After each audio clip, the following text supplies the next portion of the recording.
Assalamu alaikum ji. This video is about making portfolio and developing portfolio for writing and communication 1 or 2 that you will be doing. And by the end of this presentation, I'll be sharing Mariam's portfolio with all of you.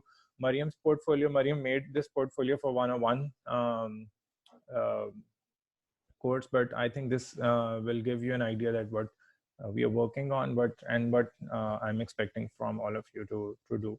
So my previous students already have an idea what portfolio is, but I'm making this video for especially the ones who are taking WRCM 1 or 2 course with me for the first time.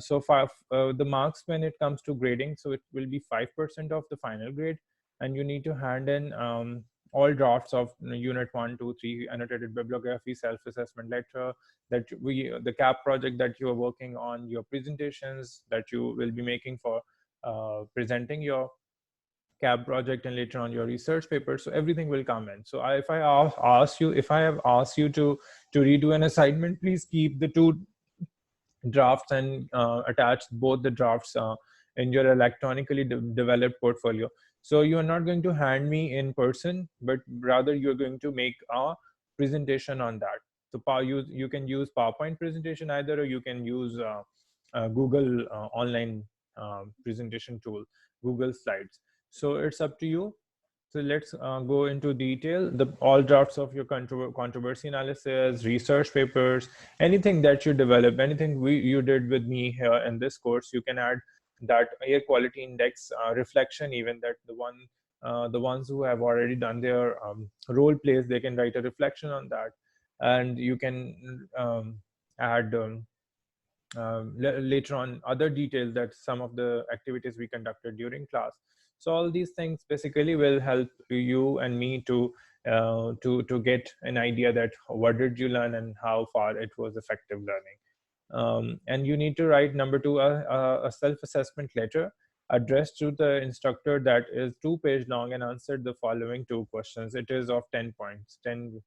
So the questions that you need to answer in your self-assessment letter is: number 1, what have you gained from WRCM 1 or 2? How do you hope this will help you for the rest of your life at FCC? So you need to let me know that whether any research that you conducted, any speaking activities, any rather we now moved on to become virtual learners. So you need to reflect on this virtual learning as well, and remote learning as well. So I would encourage you all to basically document your everyday journal. So by the end, once you complete any assignment, so but later on you will be able to not just reflect but rather improve on your drafts. So your manuscripts, everyday manuscripts, everyday writing is very important. So number 2, how did the assignments help you grow as a writer and speaker? Feel free to offer suggestions for assignments and why.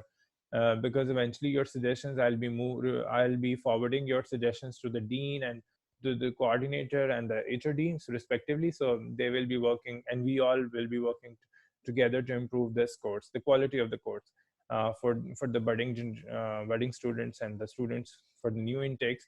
But do not say get rid of the research paper and speeches, etc. So it's very important to stay polite. How well do you think you performed in this class? You need to let me know. And this much is pretty much from that's it. Now I would like to share Mariam's portfolio with all of you. Mariam should be very happy. Mariam is still taking 1 or 2 course with me. So portfolio, this is her reflection for week 1, and this is a recap. So what I'm really interested in her reflection, not the one what we did, but in her reflection. Through her reflection, I'll be able to know that what she enjoyed and what and how she's going to later on incorporate in her day-to-day life the learning that we did together in the class. So she made it like week wise, but I'm not restricting you to follow the same format. You can develop and culminate and come up with your own projects with your own PowerPoint reflections. But there, make sure that you follow a certain kind of pattern to it. You can do assignment wise. You can structure it assessment wise. You can structure it week wise. You can structure, you can even uh, differentiate the two in terms of like virtual learning versus real learning. But I'll be more interested in knowing your reflection. So this particular portfolio belongs to 101. It's not about writing and communication 1 or 2. So you need to be careful of the fact that these all are previous assignments that we did in the previous semester. But for now, you need to work on your new portfolios. So this is her augmentative analysis. So far, so good. So, and this is what submitted to me, submitted by my Sayyida. So, portfolio assessment is definitely a latest idea to keep a track of your working and your assignments. So, as a instructor, I'm interested in knowing that what did you learn. So I'm making this video to actually inform you that you better get hold of your all the drafts. Do not discard your draft. Do not let your drafts be carried away. Rather try to keep them safe and include all your drafts into your PowerPoint presentation later on. So on that note, I sign off. I hope you like this video. Take care. This fly is really irritating me.